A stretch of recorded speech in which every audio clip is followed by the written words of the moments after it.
6. Ponte 4. Estou com frio.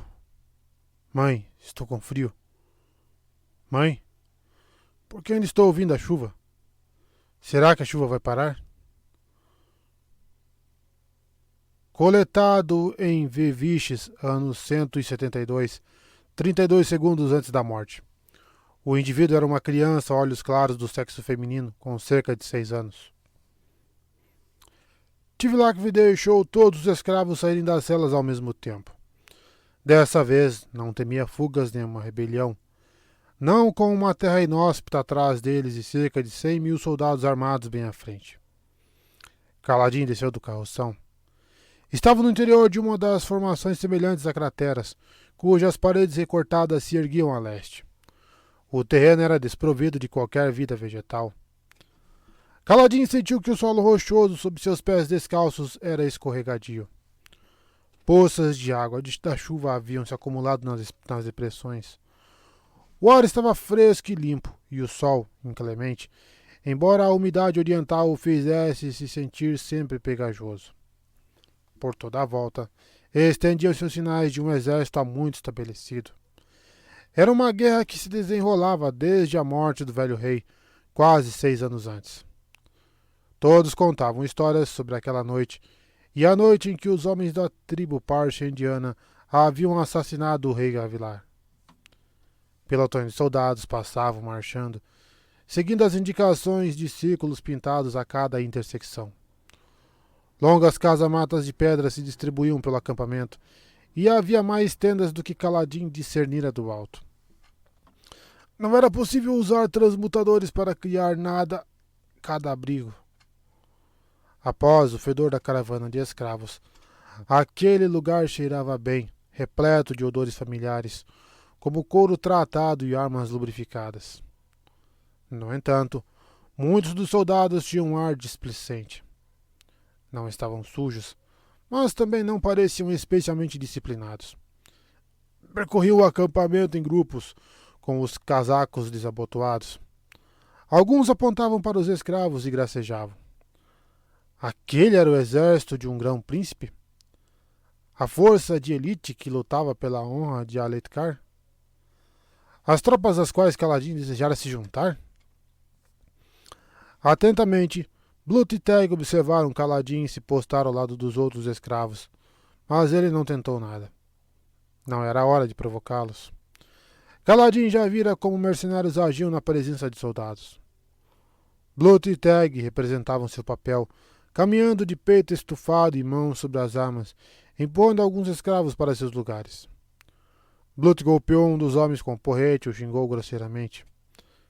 Mas ambos se mantiveram longe de Kaladin. O exército do rei, disse o escravo ao lado dele. Era o homem de pele escura que lhe propuseram uma tentativa de fuga. Pensei que íamos trabalhar nas minas.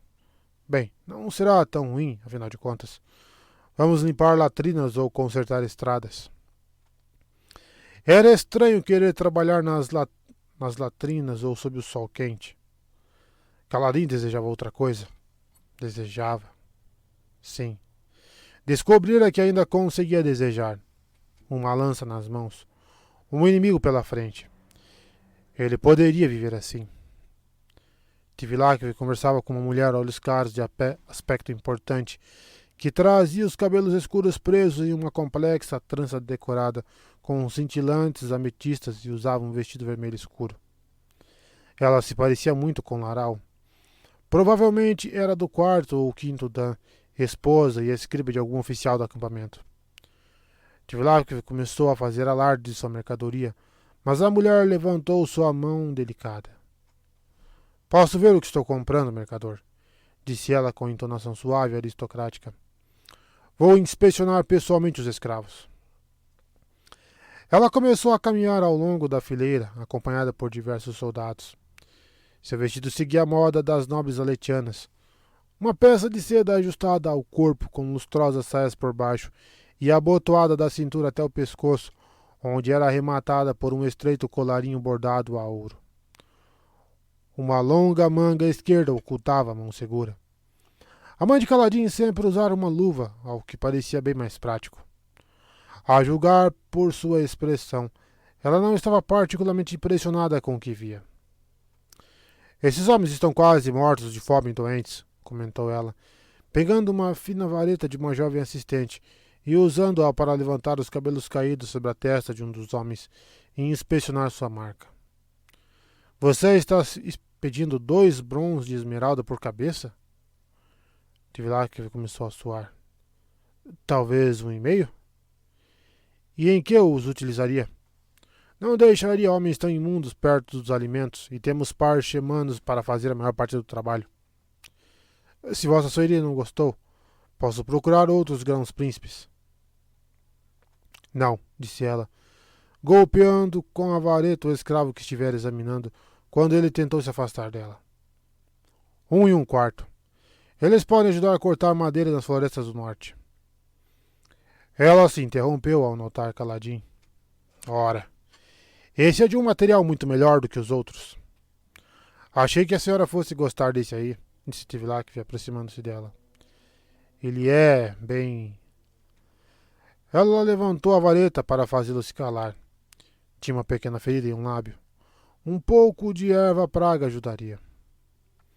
Tire a camisa, escravo, ordenou ela. Caladinha olhou diretamente nos olhos azuis e sentiu um impulso quase irresistível de cuspir nela. Não. Ele não podia se permitir esse luxo. Não quando havia uma chance. Passou os braços pelas aberturas da roupa puída e a deixou tombar sobre a cintura, expondo o peito. Apesar de seus 8 meses como escravo, ele era muito mais musculoso que os outros. Muitas cicatrizes para alguém tão jovem, disse a nobre pensativamente. Você é militar? Sim. Sua esprenda de ventos uniu até a mulher e lhe inspecionou o rosto. Mercenário? Exército de Amarã, respondeu Kaladin. Cidadão do segundo Nã. Era um cidadão, disse Tivlak apressadamente. Ele foi... A mulher calou Tivlak com a vareta novamente, enquanto lhe lançava um olhar fulminante. Depois usou a vareta para afastar os cabelos de Kaladin e examinar sua testa. Glifo de Sasha, disse ela, estalando a língua. Vários soldados ao redor chegaram mais perto, as mãos sobre as espadas. De onde eu venho, escravos que merecem essa marca são simplesmente executados. Eles têm sorte, disse Kaladin. E como você veio parar aqui? Matei alguém, respondeu ele, preparando suas mentiras cuidadosamente. Por favor, pensou, dirigindo-se aos arautos. Por favor. Já fazia muito tempo que ele não rezava para obter coisa alguma. A mulher ergueu uma das sobrancelhas. Sou um assassino, Luminosa, disse Kaladin. Fiquei bêbado e cometi alguns erros, mas sei usar uma lança tão bem quanto qualquer outro homem. Ponha-me no exército do Luminobre. Deixe-me lutar de novo. Confessar um assassinato acidental era uma mentira estranha, mas a mulher jamais o deixaria lutar se achasse que ele era um desertor. Por favor, pensou ele, voltar a ser um soldado. Parecia, naquele momento, a coisa mais gloriosa que jamais desejara. Era muito melhor morrer em um campo de batalha do que definhar limpando penicos. Tivlak se postou ao lado da mulher, olhos claros. Olhou para Kaladin e suspirou. Ele é um desertor, Luminosa. Não dê ouvidos a ele. Não! Um escaldante acesso de fúria consumiu as esperanças de Kaladin, que estendeu as mãos para Tivlak. Ia estrangular aquele rato e... Alguma coisa estalou em suas costas. Ele grunhiu e caiu de joelhos. A olhos claros recuou, alarmada, e pousou a mão segura sobre o peito. Um soldado segurou Kaladin e o ajudou a se levantar. Bem, disse ela finalmente. É uma pena. Eu sei lutar, rosnou Kaladin, vencendo a dor. Me dê uma lança, me deixe. A mulher o silenciou erguendo a vareta. Luminosa, disse Tivlak, sem olhar Kaladin nos olhos. Eu não confiaria nele como uma arma. É verdade que ele é um assassino, mas também é conhecido por ser desobediente e liderar rebeliões contra seus senhores. Eu não posso vendê-lo à senhora como soldado. Minha consciência não permite. Ele hesitou.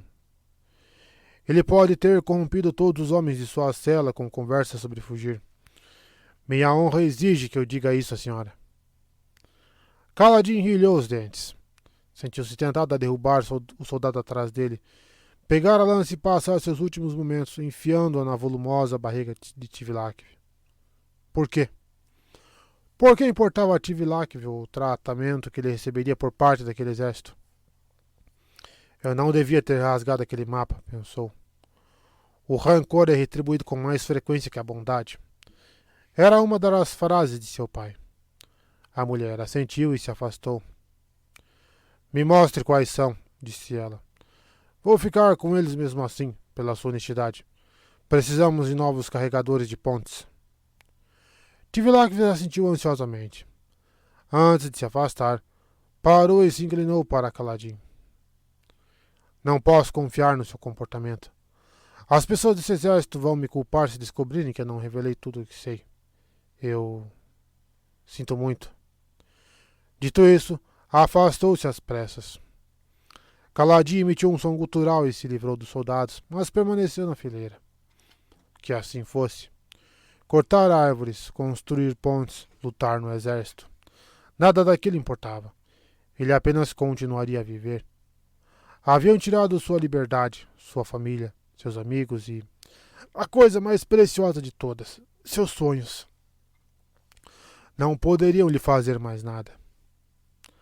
Após a inspeção, a olhos claros pegou uma prancheta que estava com sua assistente e fez algumas rápidas anotações em um papel. Tivlak lhe entregou um caderno de registros que detalhava quanto cada escravo havia pagado para reembolsar sua dívida. Caladin conseguiu vislumbrar a conclusão. Ninguém pagara nada. Talvez Tivlak estivesse mentindo. Não era improvável. Caladin provavelmente deixaria que todos os seus salários fossem destinados ao pagamento de sua dívida. Queria ver a cara deles quando percebessem que ele estava pagando para ver. O que fariam quando ele estivesse prestes a pagar sua dívida? Provavelmente nunca descobriria. Isso poderia levar de 10 a 50 anos, dependendo de quanto ganhasse um carregador de pontes. A mulher, olhos claros, encaminhou a maioria dos escravos para os trabalhos na floresta. Meia dúzia dos mais magros foram enviados para os refeitórios, apesar do que ela dissera antes. Aqueles 10, disse ela, apontando com a vareta para Caladin, e os outros ocupantes de seu carroção. Levem eles para as equipes das pontes. Digam a Lamaril e a Gás que aquele mais alto deve receber um tratamento especial. Os soldados riram. Um deles começou a empurrar o grupo de Caladin por uma trilha. Caladin suportou o tratamento. Aqueles homens não tinham motivos para serem gentis, e ele não lhes daria um motivo para serem mais duros. Se havia gente que os soldados cidadãos detestavam mais que os mercenários, eram os desertores. Enquanto caminhava, Caladin não pôde deixar de notar o estandarte que tremulava acima do acampamento. O símbolo que exibia era idêntico ao dos uniformes dos soldados. Um par de glifos amarelos formando uma torre e um martelo em um campo verde escuro. Era o estandarte do Grão Príncipe Sadez, dirigente supremo do distrito natal de Caladin. Seria o fato de Caladin ter ido parar ali uma ironia do destino? Os soldados descansavam, mesmo aqueles que pareciam de serviço, e as ruas do acampamento estavam cheias de lixo.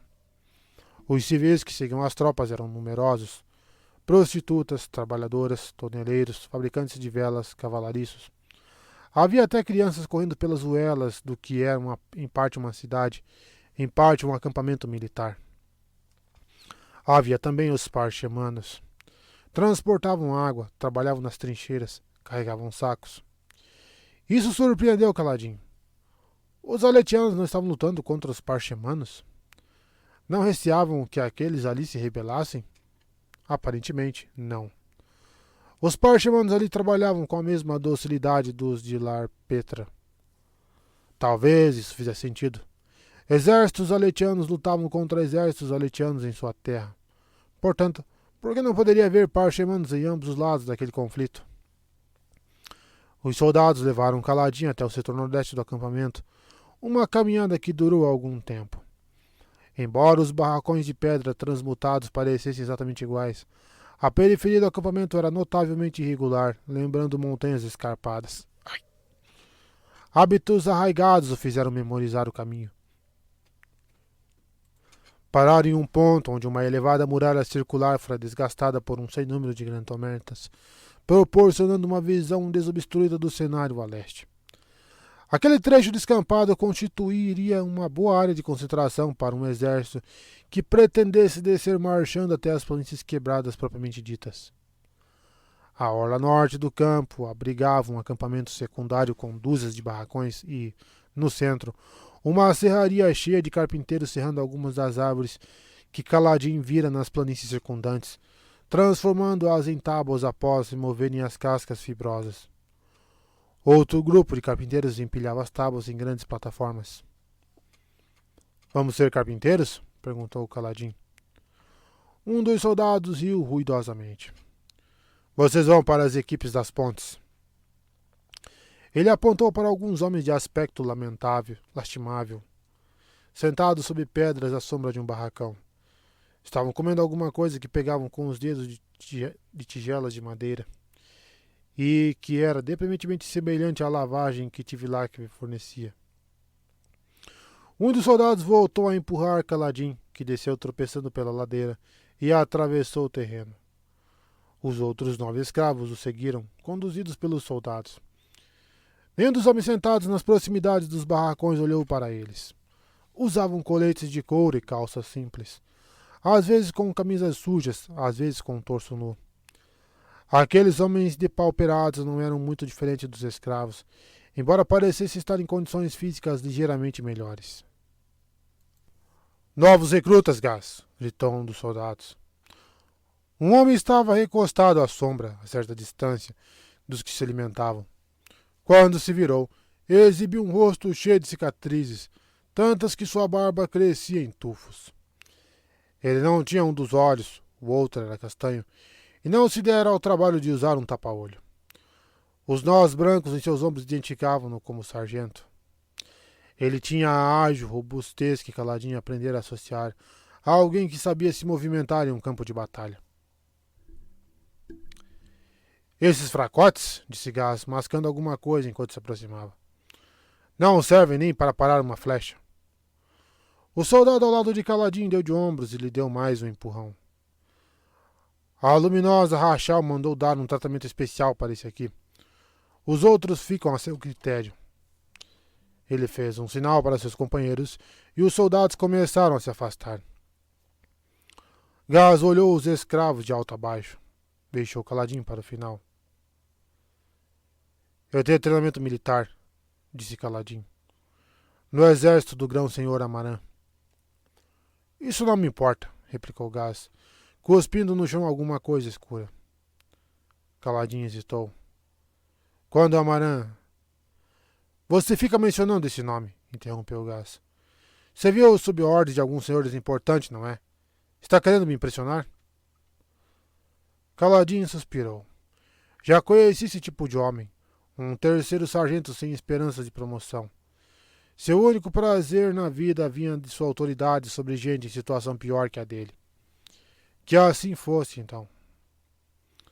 "Você tem uma marca de escravo", disse Gás, sorrindo desdenhosamente. "Duvido que já tenha segurado uma lança. Seja lá como for, vai ter que se dignar a fazer parte do nosso grupo, Vossa Senhoria." A esprena de Kaladin voou até Gás e o inspecionou. Depois, como que o imitando, fechou um dos olhos. Kaladin sorriu ao vê-la e Gás interpretou mal o sorriso.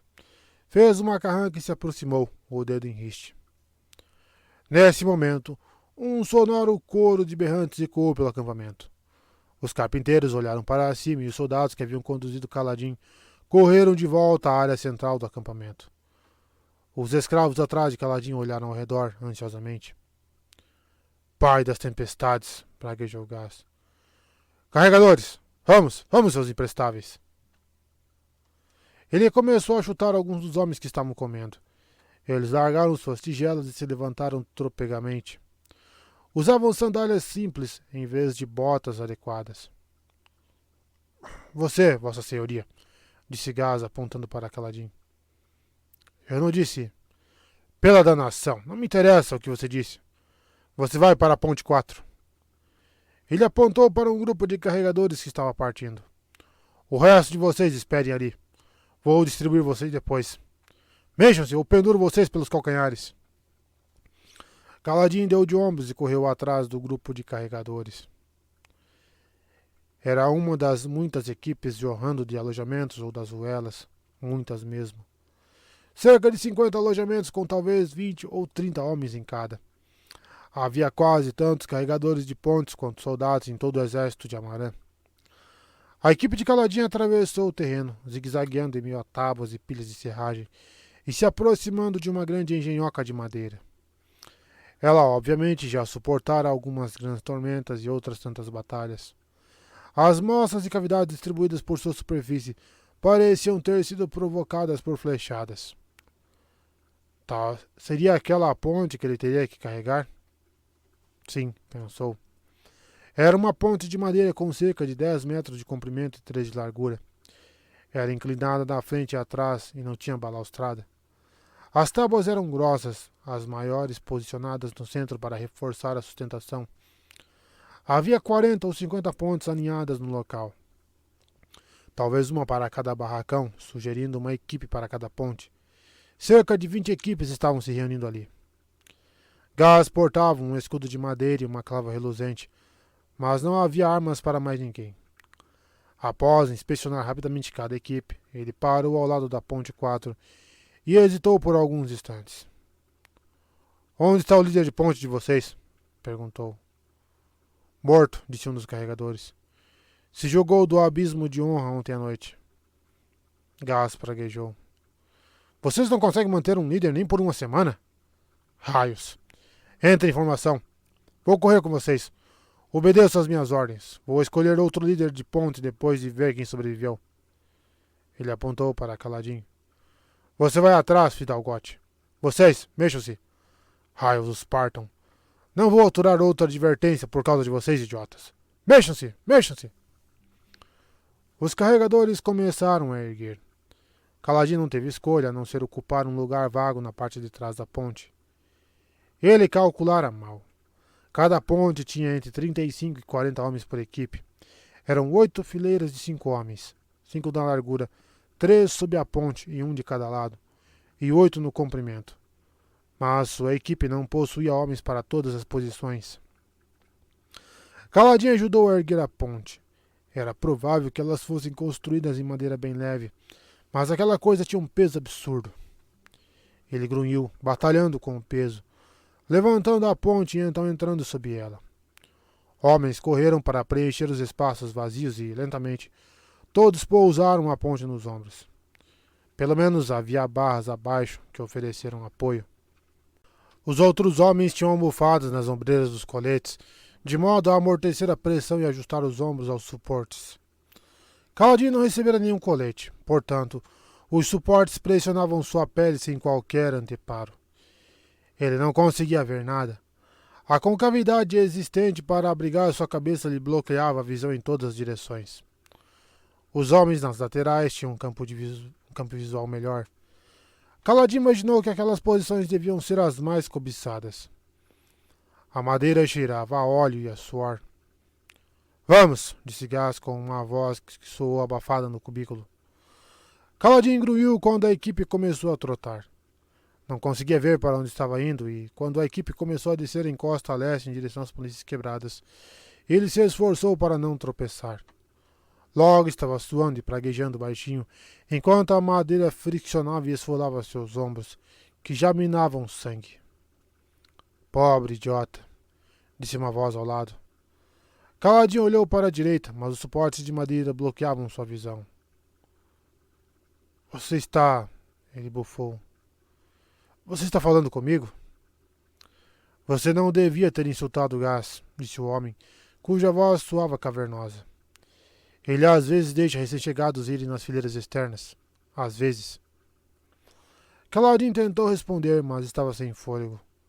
Pensou que estivesse em melhor forma, mas passara 8 meses sendo alimentado com lavagem, sofrendo espancamentos e suportando grandes tormentas em porões com goteiras, celeiros lamacentos ou celas. Não era mais o mesmo. Respire profundamente, disse a voz abafada. Concentre-se nos passos. Conte os passos. Isso ajuda. Caladinho seguiu o conselho. Podia ouvir as outras equipes trotando nas proximidades. Mais atrás, ecoavam os sons familiares de homens marchando e cascos martelados a pedras. Eles estavam sendo perseguidos por um exército. Abaixo, petrobulbos e pequenas trilhas de casca pétrea botavam na pedra e o faziam tropeçar. Coberta de saliências rochosas, as planícies quebradas pareciam ser acidentadas e irregulares. Isso explicava por que não se utilizava rodas para as pontes. Carregadores eram muito mais velozes em um terreno tão difícil. Caladinho logo sentiu os pés machucados e feridos. Não poderiam ter lhe dado calçados. Mas continuou a avançar, apertando o maxilar para aguentar o sofrimento. Era apenas mais um trabalho. Ele seguiria em frente e sobreviveria. Um baque surdo. Seus pés estavam pisando em madeira. Era uma ponte, esta permanente, que transpunha um abismo entre platôs. A equipe a atravessou em poucos segundos e seus pés voltaram a caminhar sobre rocha. Mexam-se, mexam-se, berrou Gás. Raios, partam, continuem! Eles continuaram a trotar enquanto o exército atravessava a ponte que ficara para trás. Centenas de botas ressoando na madeira. Não demorou muito e sangue começou a escorrer dos ombros de Caladinho. Sua respiração estava irregular e seus flancos doíam de modo atroz. Ele ouvia a respiração dos outros, sons que se alastravam pelo confinado espaço sob a ponte. Então ele não era o único. Com sorte, talvez chegassem rapidamente ao destino. Foi uma esperança vã. A hora seguinte foi uma tortura, pior que qualquer espancamento que tivesse sofrido como escravo, pior que qualquer ferimento que tivesse recebido nos campos de batalha. A marcha parecia infindável. Caladinho tinha uma vaga noção de ter visto as pontes permanentes quando olhou para as planícies a partir do vagão de escravos. Elas conectavam os platôs nos locais onde os abismos eram mais fáceis de transpor, onde não tornariam os deslocamentos mais eficientes.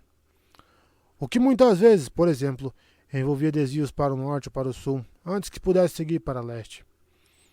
Os carregadores rosnavam, praguejavam, gemiam e logo se calavam. Cruzavam ponte após ponte, platôs após platô. Caladinho não chegou a ter a oportunidade de dar uma boa olhada nos abismos. Apenas continuava a trotar e trotar. E já não conseguia sentir os pés. Continuou a trotar. Sabia que, se parasse, seria espancado. Tinha a sensação de que seus ombros haviam sido esfolados até os ossos. Tentou contar os passos, mas estava exausto demais até para isso. Mas não parou de avançar.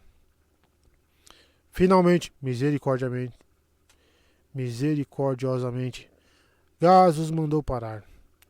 Caladinho ficou tonto e parou cambaleante, quase desabando no chão. Levantem! Berrou Gás. Os homens levantaram a ponte. Os braços de Caladinho estremeceram com esforço, depois de tanto tempo segurando a ponte em uma só posição. Larguem!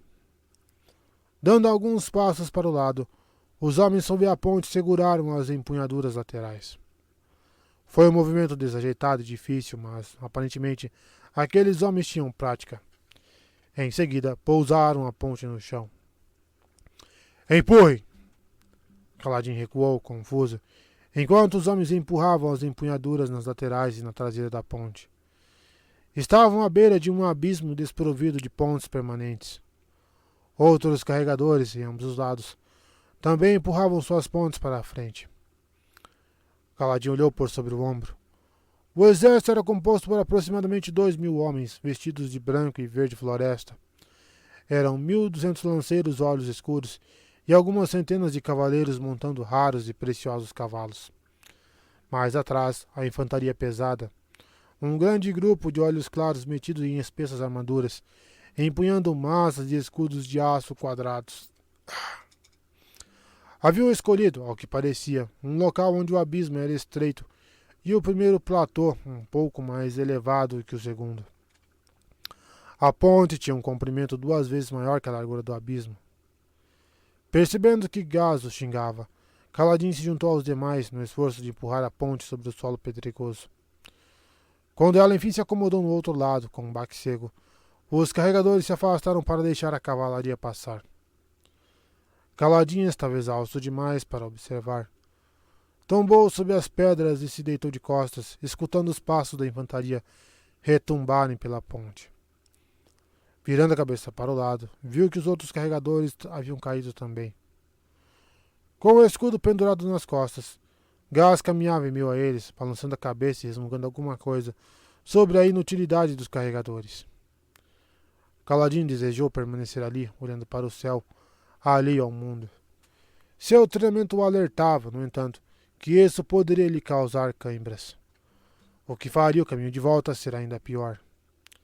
Aquele treinamento pertencia a outro homem de outra época, quase da Era Sombria. Porém, embora Kaladin pudesse não ser mais aquele homem, podia ainda escutá-lo. Portanto, com um gemido, obrigou-se a se sentar e massagear os músculos. Os soldados atravessaram a ponte em fileiras de 4, com lanças erguidas e os escudos à frente. Gaz os observava com óbvia inveja, enquanto a esprema de Kaladin dançava ao redor de sua cabeça. Apesar da fadiga, Kaladin sentiu um pouco de ciúme. Por que estaria ela se ocupando com aquele fanfarrão, em vez de se ocupar com ele? Após alguns minutos, Gaz notou Kaladin e franziu o senho. Ele está se perguntando por que você não está deitado, disse uma voz familiar. O homem que estava correndo ao lado de Kaladin jazia no solo a pouca distância, contemplando o céu. Era um homem mais velho, de cabelos grisalhos, cujo rosto comprido e curtido complementava sua voz amável. Ele parecia tão exausto quanto Kaladin. Kaladin continuou massageando as pernas, ignorando Gaz deliberadamente. Depois rasgou algumas tiras dos andrajos que cobriam e os enrolou nos pés e nos ombros. Felizmente, como escravo, estava acostumado a andar descalço. Assim, os estragos não haviam sido grandes. Quando terminou, os últimos soldados estavam passando pela ponte, seguido por diversos olhos claros a cavalo, metidos em armaduras reluzentes. Um homem que cavalgava no meio do grupo envergava uma majestosa armadura fractal. Era diferente da que Kaladin tinha visto. Diziam que cada armadura era uma obra de arte única, mas transmitia a mesma sensação. Ornamentada, composta por peças entrelaçadas, era encimada por um esplêndido elmo com a viseira aberta. De algum modo, a armadura parecia estranha, como se tivesse sido confeccionada em outros tempos, em uma época em que os deuses andavam por Roshar. Aquele é o rei? Perguntou Kaladin. O carregador mais velho riu com um ar cansado. Quem dera. Kaladin olhou para ele, franzindo a testa. Se fosse o rei, significaria que estamos no exército do Luminobre Dalinar. O nome era vagamente familiar a Kaladin. Ele é um grão príncipe, certo? Tio do rei? Isso. O melhor dos homens, o fractário mais honrado do exército real. Dizem que ele nunca descumpriu a palavra. Kaladin bufou com desprezo. Diziam a mesma coisa de Amaran. Seria muito melhor estar no exército do Grão Príncipe da Linar, garoto, disse o homem mais velho. Ele não usa carregadores de pontes. Não como esses, pelo menos. Muito bem, seus quingrejos, gritou Gaz. De pé! Os carregadores gemeram e se puseram de pé aos tropeções. Kaladin suspirou. O breve descanso servira apenas para lhe revelar como estava exausto. Fico feliz em retornar, murmurou. Retornar? Replicou o outro carregador. Não vamos voltar? Seu companheiro riu secamente. Garoto, nós ainda estamos longe de chegar, e se dê por feliz. A chegada é a pior parte. Assim começou a segunda fase do pesadelo. Eles atravessaram a ponte, puxaram-na para o outro lado e a puseram novamente sobre os ombros machucados e recomeçaram a trotar. Na beirada de outro abismo, baixaram de novo a ponte. O exército a atravessou e eles reiniciaram o trabalho. Isso se repetiu por mais uma dúzia de vezes. Eles repousavam entre cada trajeto, mas Kaladin estava tão machucado e esgotado que as breves pausas não eram suficientes. Mal tinha tempo de recuperar o fôlego antes de voltar a carregar a ponte. Esperava-se que fossem rápidos. Os carregadores podiam descansar enquanto o exército atravessava a ponte, mas tinham que recuperar o tempo trotando pelos platôs, ultrapassando as filas de soldados, de modo a chegar ao abismo seguinte antes do exército. A certa altura, seu companheiro de rosto curtido o avisou de que, se eles não posicionassem a ponte a tempo, seriam chicoteados quando regressassem ao acampamento.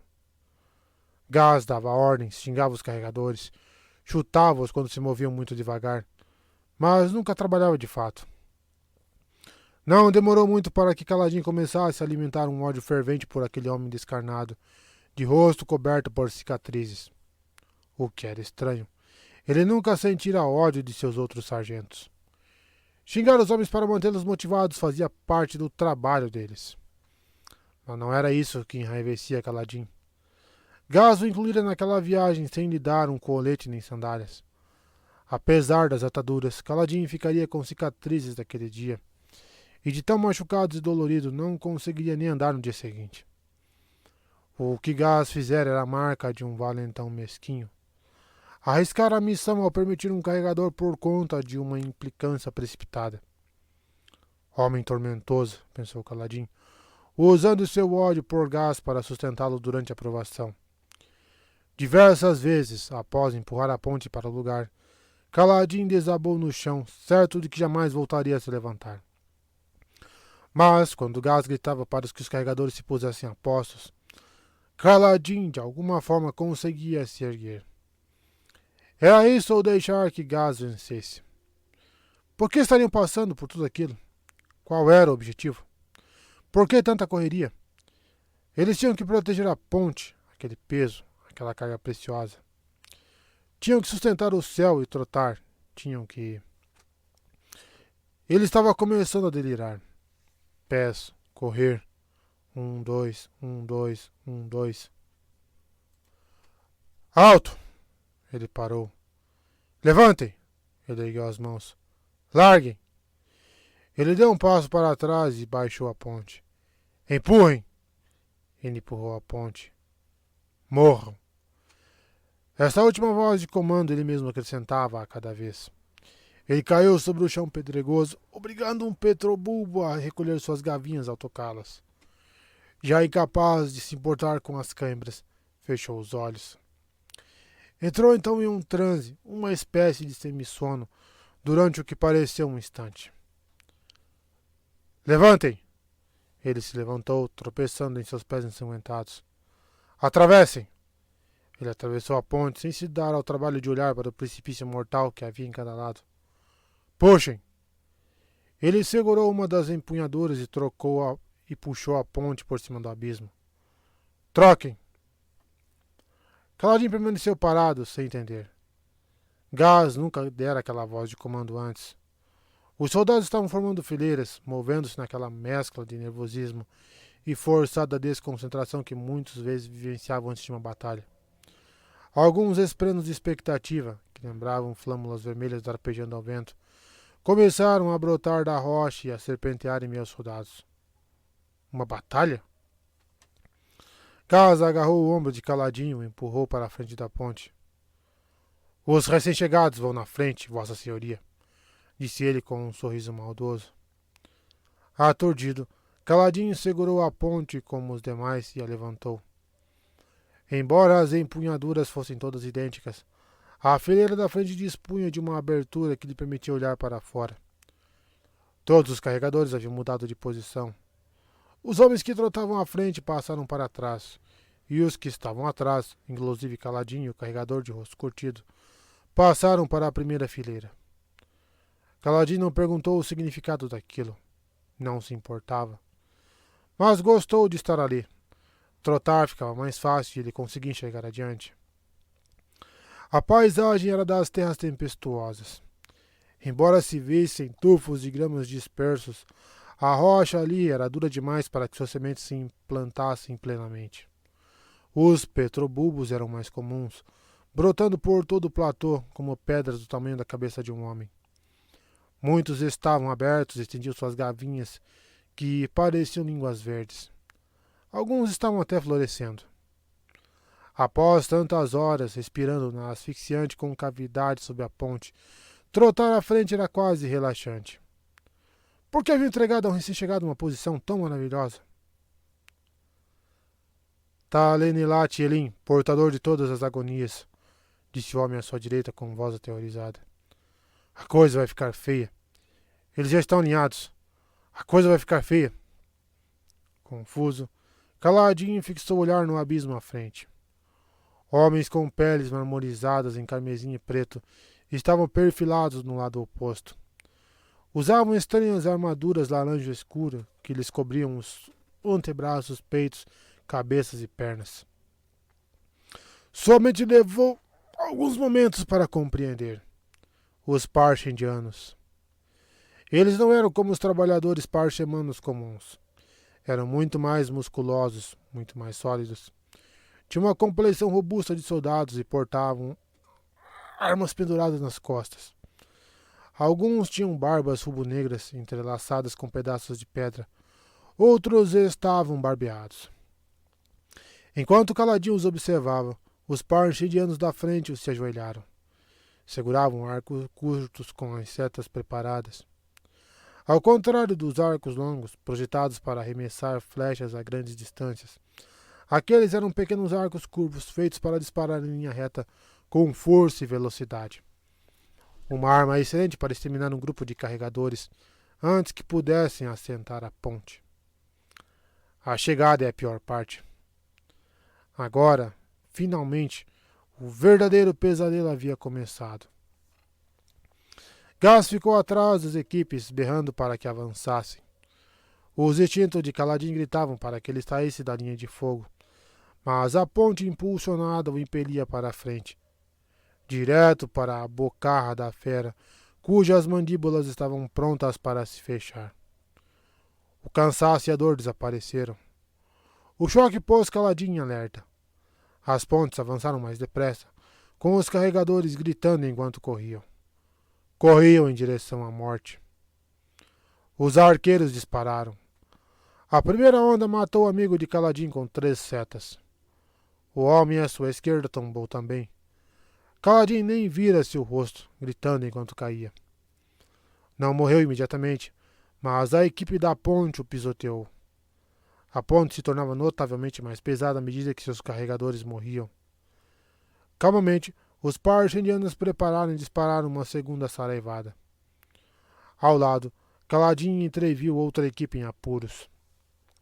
Os parchendianos pareciam concentrar o fogo em determinadas equipes. Aquela recebeu toda uma leva de flechas disparada por dezenas de arqueiros. As 3 primeiras fileiras de homens tombaram e fizeram tropeçar os que vinham atrás.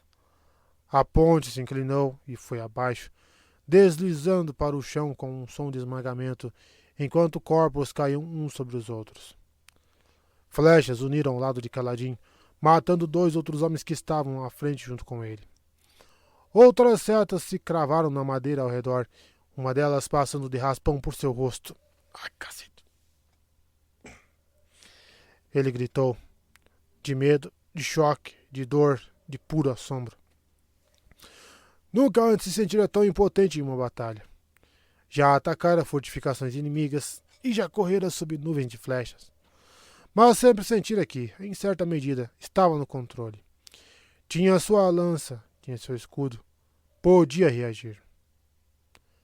Não daquela vez. Os carregadores eram como porcos correndo para um matadouro. Uma terceira rodada de flechas foi disparada e outra das 20 equipes de pontes tombou. Nuvens de flechas também partiam do lado aletiano, atingindo os parchendianos. A ponte de Caladinho estava quase chegando ao abismo. Eles já conseguiam ver os olhos negros dos parchendianos do outro lado. Distinguia os traços de seus rostos marmorizados. Por toda a volta, carregadores gritavam de dor enquanto os setas os derrubavam sob as pontes. Outra ponte desabou com estrondo, seus carregadores mortos. Na retaguarda, Gaz berrou: Levantem e soltem, seus idiotas! A equipe se deteve quando os parchinianos lançaram mais uma saraivada. Homens gritaram atrás de Kaladin. Os disparos dos parchinianos foram interrompidos por um revide idêntico do exército aletiano. Kaladin estava desnorteado pelo choque, mas seus reflexos sabiam o que fazer. Largar a ponte e se postar na posição de empurrar.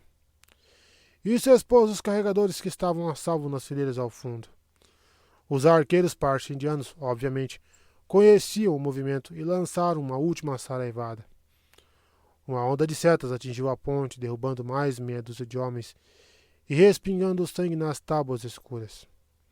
Esprenos de medo, ondulantes e violeta, brotaram da madeira e se agitaram no ar.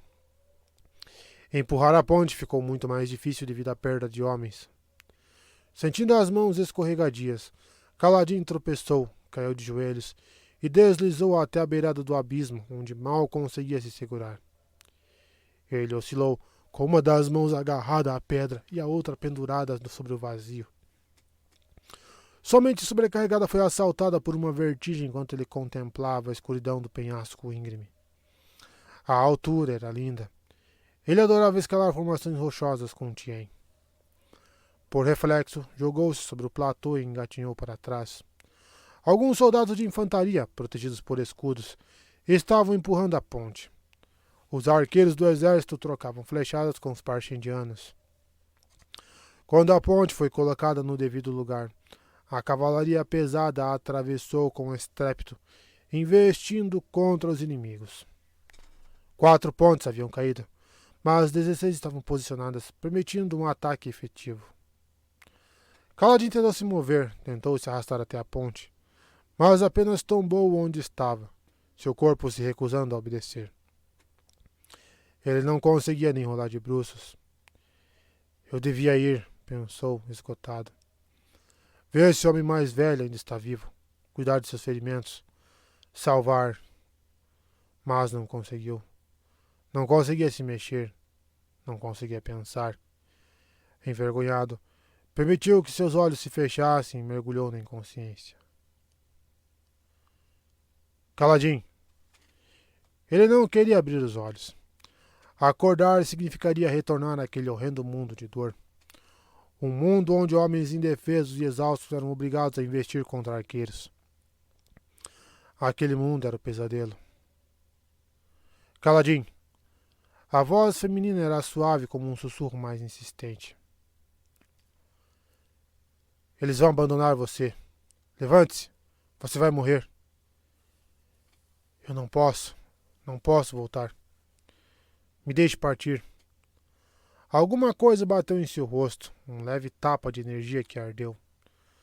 Kaladin se encolheu. Aquilo não era nada em comparação com suas outras dores, mas era, de algum modo, muito mais exigente. Ele ergueu uma das mãos para afastar qualquer coisa. O movimento foi o bastante para dissipar seus últimos vestígios de estupor. Ele tentou abrir os olhos. Um deles se recusou a fazê-lo, pois o sangue de um corte no rosto havia escorrido e formado uma casca sobre a pálpebra. O sol se movera. Horas haviam se passado. Gemendo, ele se sentou e removeu o sangue seco que lhe cobrira o olho. O solo ao redor estava cheio de cadáveres. O ar cheirava a sangue e coisas piores. 2 arrasados carregadores sacudiam os homens caídos para verificar se estavam mortos. Caso estivessem, afugentavam os caranguejos que os devoravam e lhes arrancavam os coletes e as sandálias. Jamais se dariam o trabalho de examinar Kaladin, que não tinha nada que valesse a pena ser levado. Simplesmente o abandonariam no platô junto aos cadáveres. A esprana de Kaladin zumbiu no ar ansiosamente. Ele esfregou o queixo onde ela o golpeara. Espranos grandes como ela podiam mover pequenos objetos e aplicar pequenos beliscões de energia, o que os tornava mais incômodos. Mas daquela vez, provavelmente, ela salvara a vida de Kaladin, que grunhiu ao perceber quantos lugares em seu corpo estavam doloridos. Você tem nome, espírito? Perguntou ele, erguendo-se penosamente nos pés machucados. No platô para o qual o exército cruzara, soldados examinavam os corpos dos parches indianos mortos, procurando alguma coisa. Equipamentos, talvez. Ao que tudo indicava, as forças de Sadias haviam vencido. Pelo menos não se via nenhum parche indiano vivo. Haviam sido mortos ou fugido. O platô onde a luta fora travada parecia exatamente igual ao que eles haviam atravessado. A única diferença era que, no centro, havia um grande alguma coisa. Lembrava um enorme petrobulbo, talvez um grande casulo ou concha, com cerca de 6 metros de altura. Um dos lados fora aberto, deixando à mostra viscosas entranhas. Kaladin não notara aquilo no início da luta. Os arqueiros lhe haviam exigido toda a atenção. Um nome? Disse a espresa de vento, a voz distante. Sim, eu de fato tenho um nome. Ela olhou para Kaladin com um ar de surpresa. Por que eu tenho um nome? Como vou saber? Respondeu Kaladin, forçando o corpo a se mover. Seus pés ardiam de dor. Ele mal conseguia mancar. Os carregadores nas proximidades o olharam intrigados, mas ele os ignorou. Capengou então pelo platô até encontrar um carregador morto ainda de colete e sapatos. Era o homem de rosto curtido que fora tão amável com ele. Uma flecha lhe trespassara o pescoço. Kaladin ignorou seus olhos surpresos que fitavam cegamente o céu e recolheu suas roupas, colete e sandálias de couro, camisa manchada de sangue. Sentiu desprezo por si mesmo, mas não podia contar com gás para lhe fornecer roupas. Ele se sentou e usou as partes mais limpas da camisa para substituir suas ataduras improvisadas. Depois vestiu o colete e calçou as sandálias, evitando se mexer muito.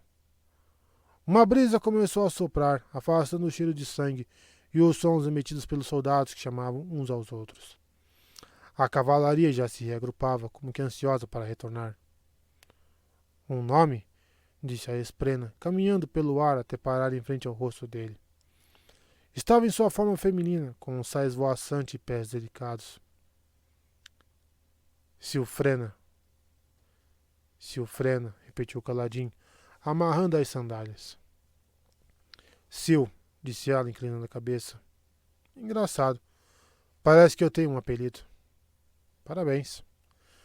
Kaladin se pôs de pé, tropegamente.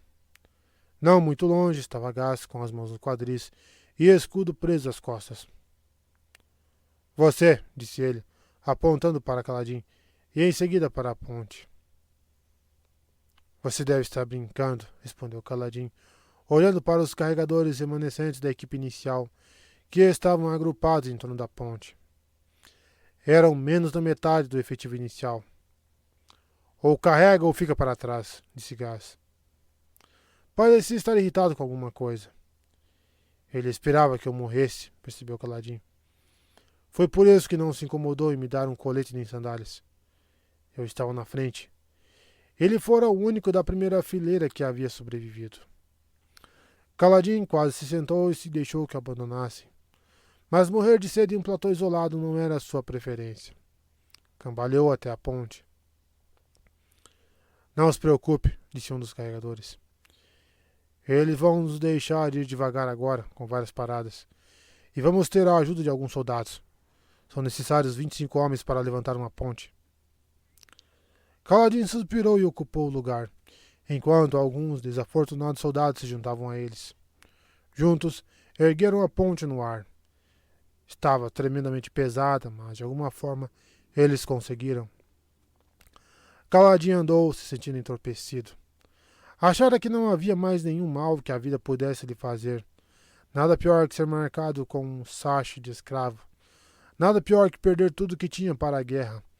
Nada mais horrível que falhar com aqueles que jurara proteger. Ao que parecia, ele estava errado. Ainda havia um mal que podiam lhe fazer. Um último suplício que o mundo lhe reservara exclusivamente. Chamava-se Ponte 4.